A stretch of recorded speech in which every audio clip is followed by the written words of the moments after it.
Donc, bonjour à tous, donc, comme Olivier l'a dit, je vais vous parler d'API Platform aujourd'hui.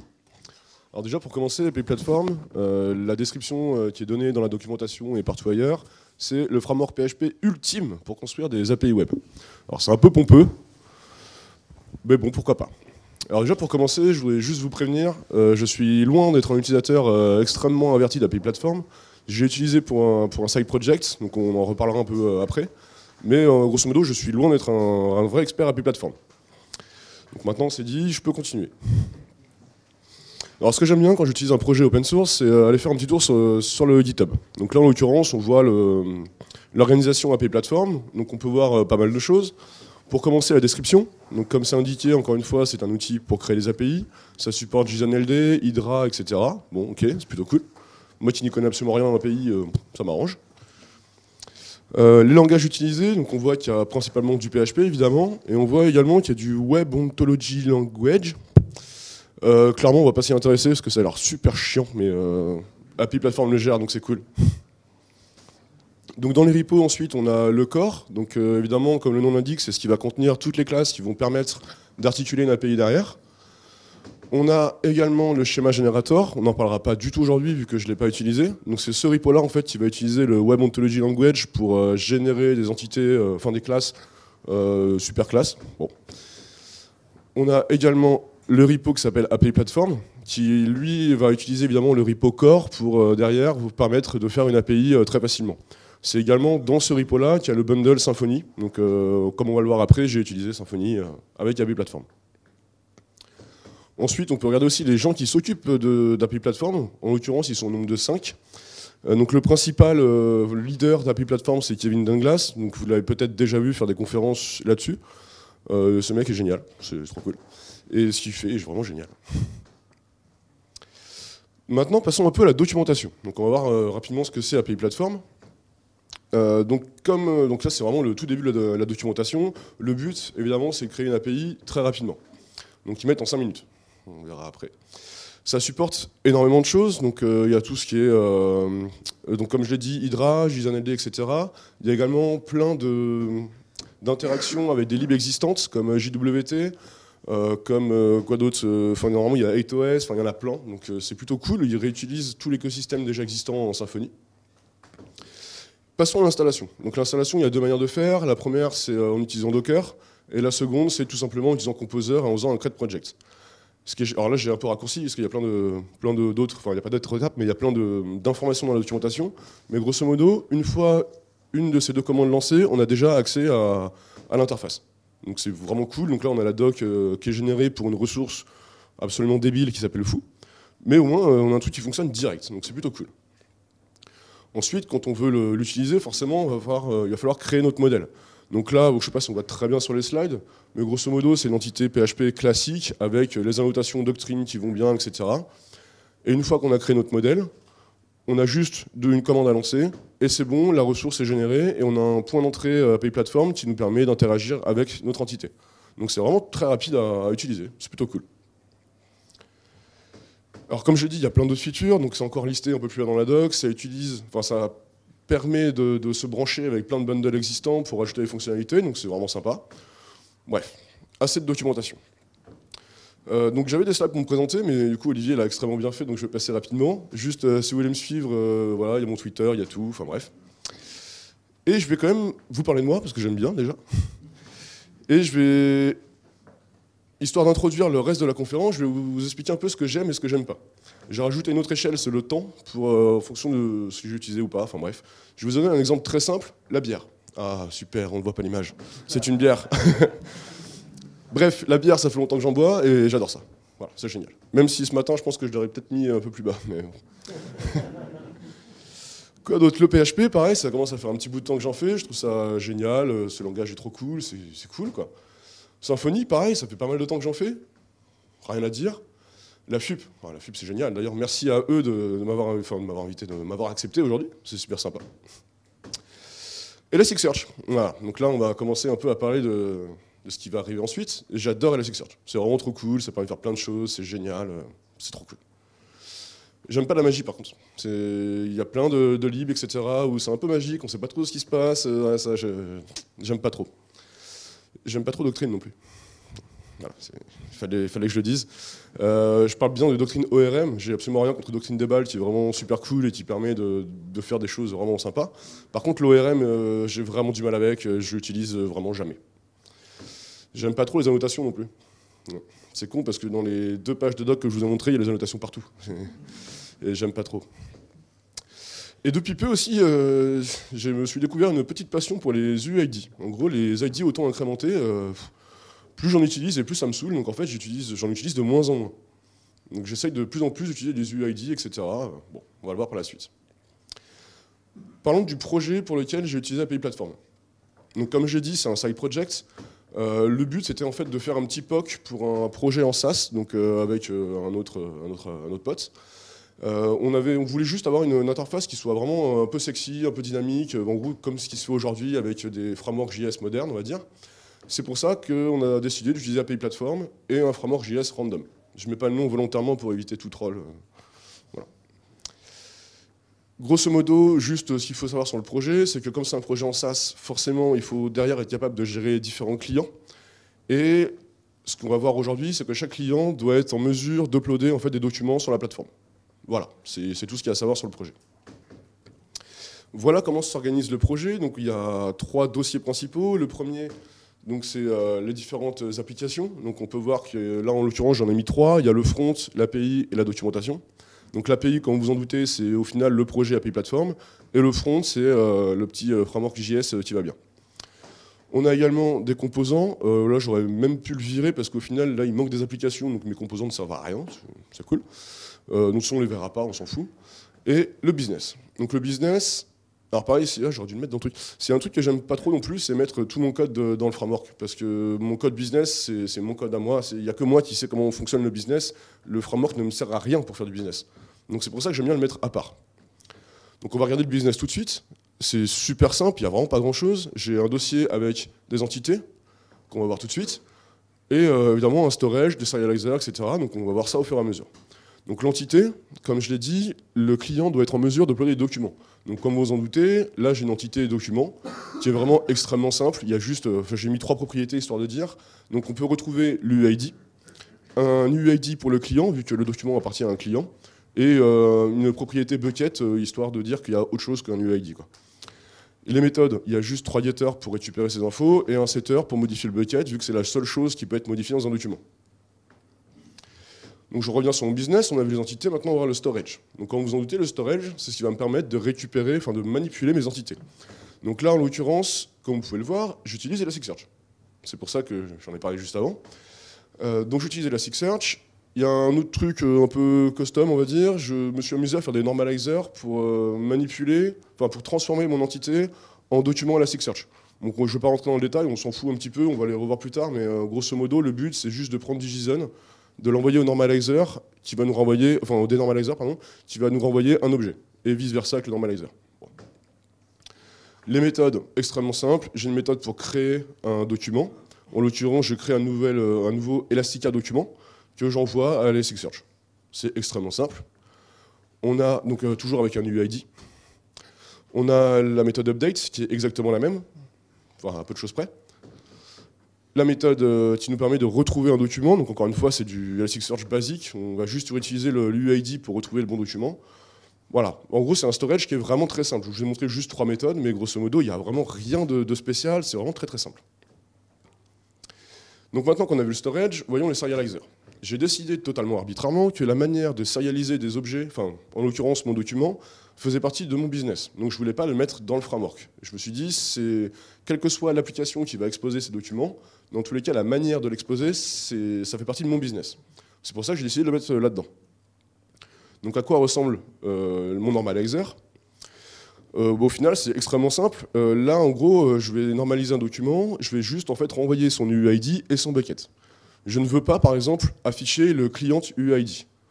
Parce que dans tous les cas, c'est une information dont personne n'a besoin, à part moi derrière, pour gérer les documents. Donc c'est aussi pour ce genre de raison que j'ai décidé de mettre tout ce qui est normalizer dans le business. Le dénormalizer, qui est un peu plus complexe, mais pas beaucoup. Donc là, on voit qu'il y a différentes parties. Donc il y a une partie des informations qui vont être envoyées en fait, dans le contexte. Donc, je ne sais pas si vous connaissez vraiment si vous connaissez le composant serializer, mais en grosso modo, on nous envoie de la donnée qu'on va nous demander de dénormaliser. Et potentiellement, pour nous aider à faire ça, on va recevoir du contexte. Par exemple, mon client UID qui n'est pas dans mon document normalisé ne me sera forcément pas envoyé dans la donnée à dénormaliser. Donc ce sera envoyé dans le contexte.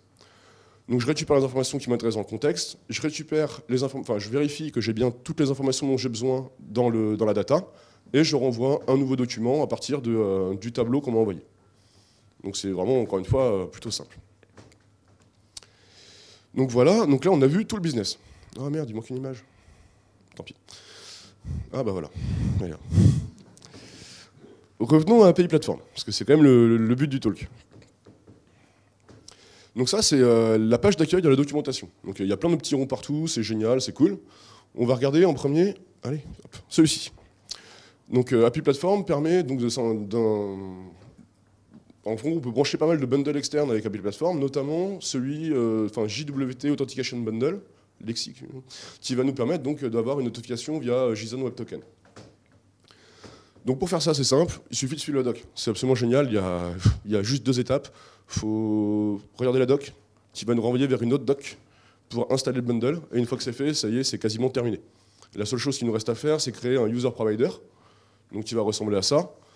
Je passe les détails, mais grosso modo, je vais juste utiliser un storage pour mon user. Donc c'est exactement le même modèle que celui que j'avais pour mon document, sauf que cette fois, c'est pas dans Elasticsearch. Et en gros, à partir de l'email qu'on m'envoie, je vais pouvoir récupérer le user associé. Voilà l'implémentation de user interface. En gros, grosso modo, je vais juste encapsuler mon objet user qui est dans mon business. Et en gros, je vous montre ça juste pour la méthode getClientUID parce qu'on la reverra plus tard. Voilà. Et en gros, juste l'authentification JWT avec API Platform, c'est que du bonheur, c'est super simple à implémenter. Voilà. Donc là, on a une authentification JWT qui fonctionne, c'est génial, c'est cool. Donc je reviens sur cette page, on va voir un autre petit truc, celui-ci. Voilà, API Platform est basé. En tout cas, ouais, le repo API Platform est fait pour être utilisé avec Symfony et Doctrine. Alors autant il y en a un des deux qui me fait plaisir, autant l'autre, beaucoup moins. Donc on va voir comment faire pour utiliser API Platform sans Doctrine, mais avec Elasticsearch. Et puis comme on est joueur, on va voir comment faire ça avec des UID aussi, vu que les ID en auto-increment, c'est le mal. Et on va voir comment faire sans annotation, vu que comme on l'a vu dans la doc, il y en a partout, et c'est un peu chiant. Donc c'est très simple, voici l'arborescence du seul bundle qui est dans le projet API. Donc il y a pas mal de dossiers, il n'y a pas grand-chose au final. Nous, on va regarder la partie config. Donc en fait, plutôt que de mettre des annotations sur les entités, qui je le rappelle sont dans un autre repo, sont dans le business, donc je n'ai aucune envie dans mon business de mettre des informations qui sont totalement liées à API Platform. Donc en gros, on va utiliser un fichier de conf qui s'appelle resource.yaml et qui va décrire en fait les différentes ressources que je souhaite exposer via l'API. Voilà à quoi ça ressemble, c'est extrêmement simple. Je vais juste donner le namespace de mon entité et je vais décrire les différentes opérations que j'autorise sur ces entités. Donc là, en l'occurrence, j'en ai mis 3 pour l'exemple. Donc il y en a 2 sur la collection, donc le get et le post, qui vont permettre respectivement de récupérer tous les documents et d'en créer un nouveau. Et il y a également le get sur un item donné qui va permettre, comme son nom l'indique, de récupérer un item donné. Et juste avec cette conf-là, c'est génial, ça fonctionne. Ou pas. On va regarder comment fonctionne l'API Platform un peu plus en détail, parce qu'encore une fois, là, ça aurait pu fonctionner directement si j'utilisais Doctrine, ce qui n'est pas mon cas. Donc dans la documentation, on a ce beau tableau qui décrit en fait tous les listeners qui sont fournis avec API Platform. Donc quand on l'utilise avec Symfony, en gros, quasiment tout va se passer avec des listeners. Donc là, dans notre cas, vu qu'on utilise Elasticsearch, on a plusieurs choses à faire, notamment modifier la manière dont on récupère des documents, la manière dont on les sauvegarde, et la manière dont on les renvoie avec le serializer. Donc on va commencer par ça, on va regarder comment faire pour récupérer un document. Alors ce qui est génial, c'est qu'il y a ce tableau, et en fait, à droite, dans la description, il y a un lien sur les data providers. C'est génial, il suffit de cliquer. Et là, la documentation nous explique qu'en gros, c'est extrêmement simple d'implémenter autre chose que Doctrine, on va dire, en implémentant un data provider. Donc en gros, ils expliquent que par défaut, il y en a un qui est fourni pour Doctrine. Bon ça, on s'en doutait. Ils nous expliquent aussi que ouais, c'est tout à fait possible de changer, c'est extrêmement simple. Il y a juste, en fait, 2 interfaces à implémenter. On va juste en voir une. Donc là, en l'occurrence, c'est l'interface qui va nous permettre de récupérer un item donné. Donc on peut voir que je récupère le storage qui est dans mon business. Jusque-là, pas de problème, vu que c'est lui qui va savoir comment récupérer justement ces objets.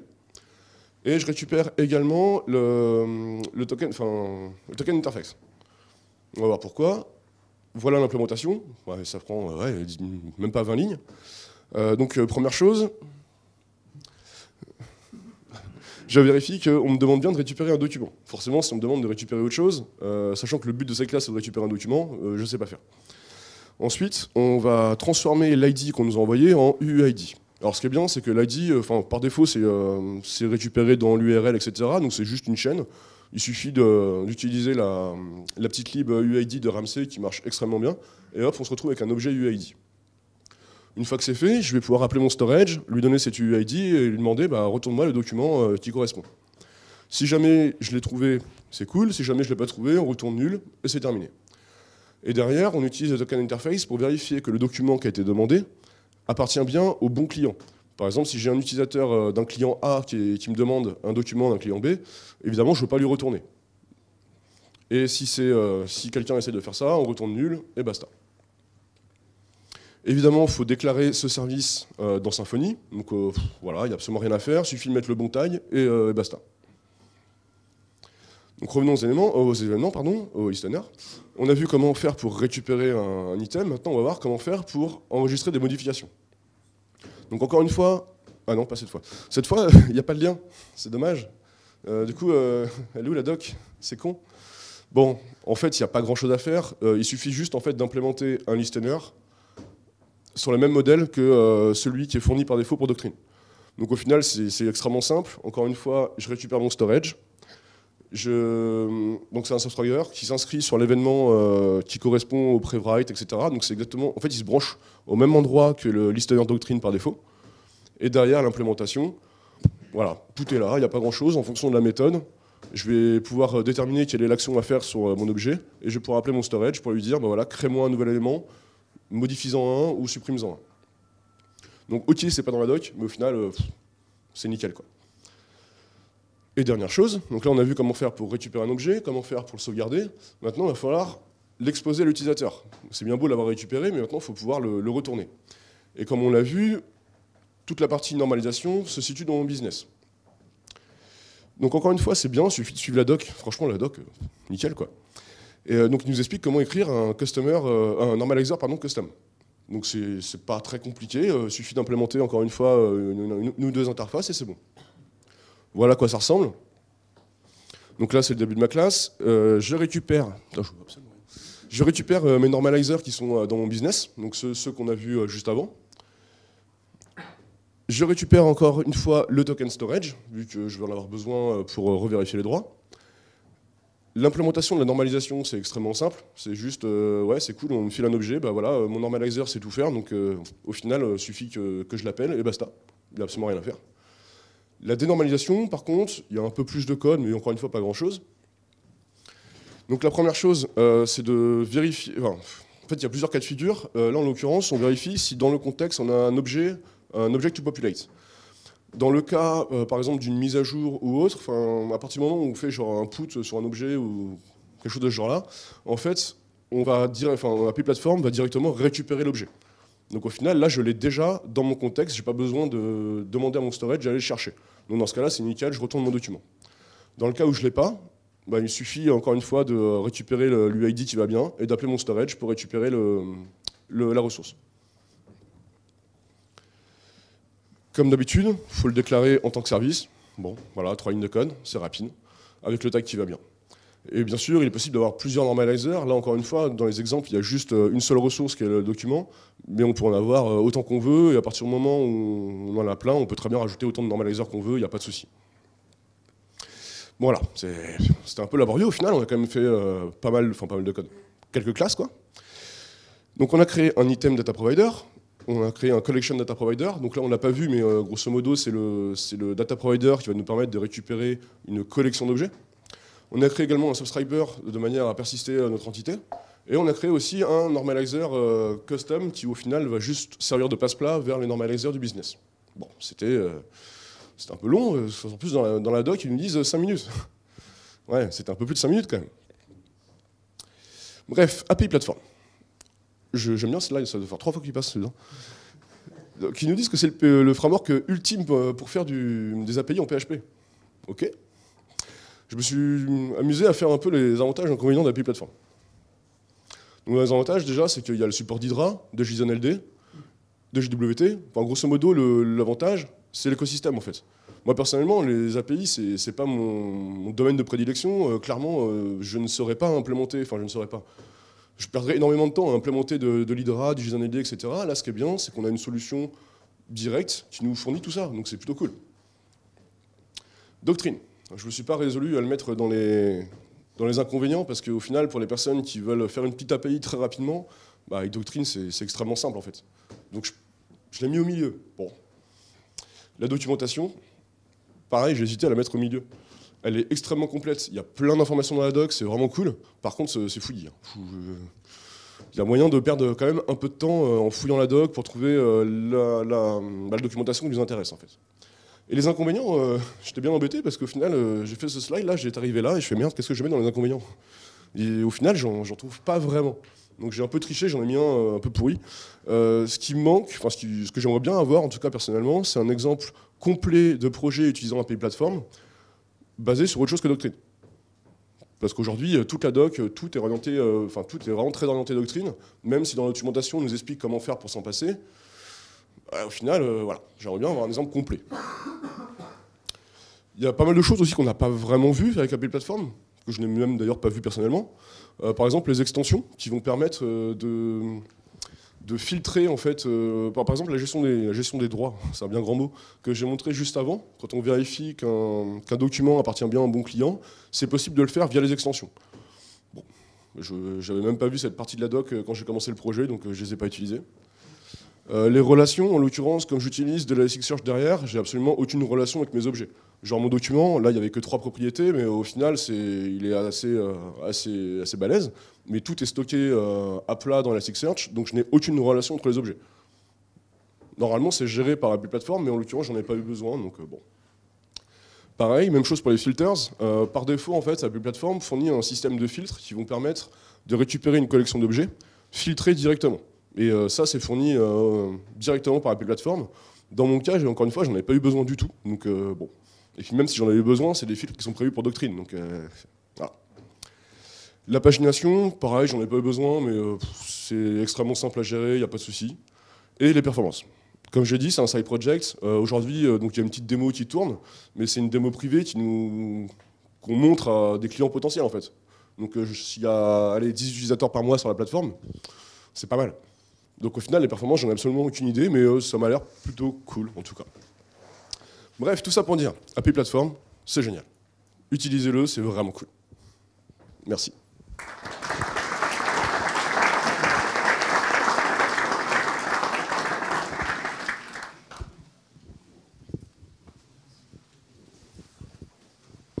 Des questions?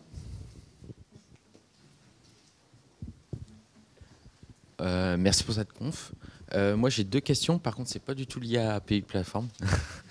La première, c'est que j'ai vu que tu utilises Elasticsearch pour sauvegarder directement les données. Et en fait, dans ma boîte, en fait, on utilise Elasticsearch comme complément de MySQL pour en fait juste faire de la recherche et des stats. Est-ce que c'est fiable? Et est-ce que ça peut vraiment remplacer MySQL à part entière pour tout ça, quoi? Oui et non. Oui, c'est stable, mais le but d'Elasticsearch, c'est pas du tout de remplacer MySQL, en fait. C'est comme tu le dis, à partir du moment où tu as des besoins qui justifient l'utilisation d'Elasticsearch, ouais, là, il faut foncer, il n'y a pas de souci. En l'occurrence, dans mon cas, j'ai utilisé Elasticsearch, que j'avais pas besoin de MySQL, et en plus, l'entité que j'ai montrée, elle s'appelle Document. Dans Elasticsearch, on stocke des documents. Je me suis dit, tiens, ça match pas mal. Et au final, tous les besoins que j'ai sur ce projet-là, tout peut être fait avec Elasticsearch et de manière beaucoup plus efficiente qu'avec MySQL. Donc oui, aujourd'hui, c'est clairement stable et il y a plein de boîtes qui utilisent pour stocker la donnée primaire en prod, donc il n'y a pas de problème. Par contre, le but, c'est clairement pas de remplacer MySQL, c'est pas le même usage en fait. Ok.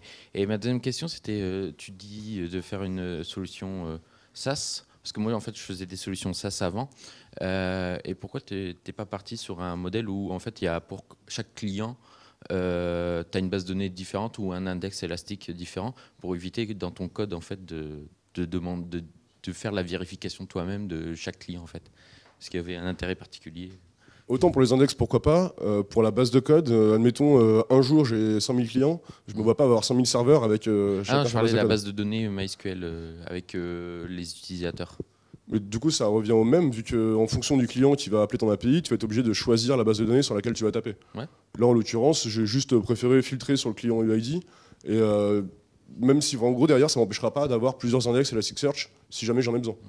Mais aujourd'hui, il n'y a personne sur la plateforme, donc j'en ai clairement pas besoin, quoi.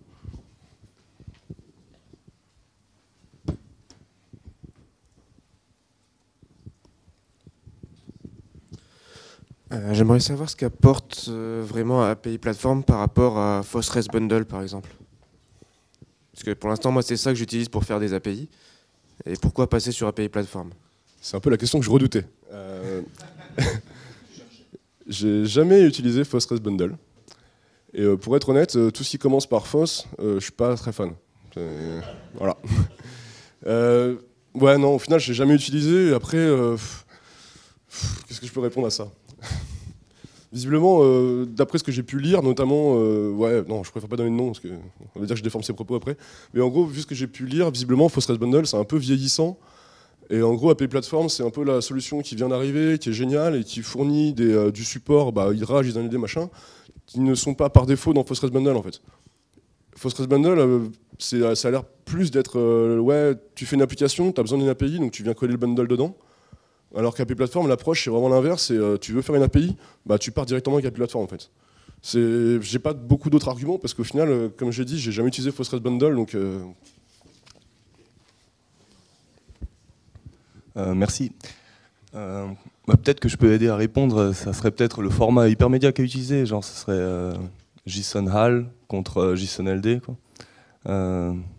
Et je crois qu'API Platform implémente les deux, contrairement à Postgres qui fait juste du JSON-HAL. Voilà, peut-être ça.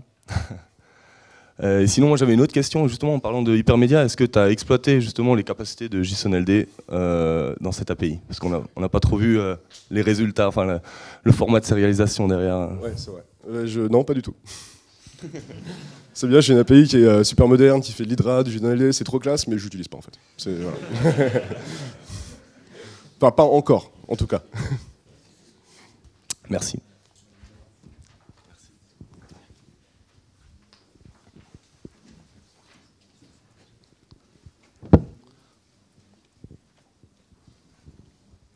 Merci.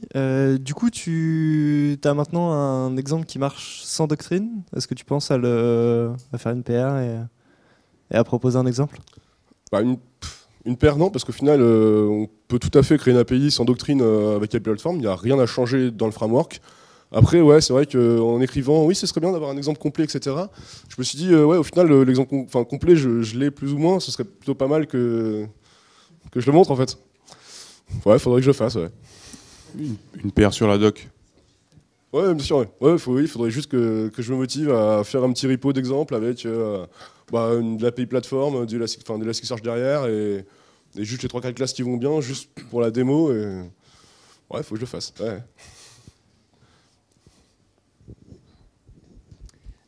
Tu as abordé deux points sur ta dernière slide, la performance qui est un peu en suspens. Nous, on a un projet API Platform qui tourne en prod. On a le temps de répondre dans les 80-90 millisecondes. Et on a fait comme toi, en fait, on a réimplémenté une partie pour faire tourner sur du Solar. Et on a aussi réimplémenté des filtres pour filtrer les données dans Solar. Ça se fait assez bien. Voilà, petit complément.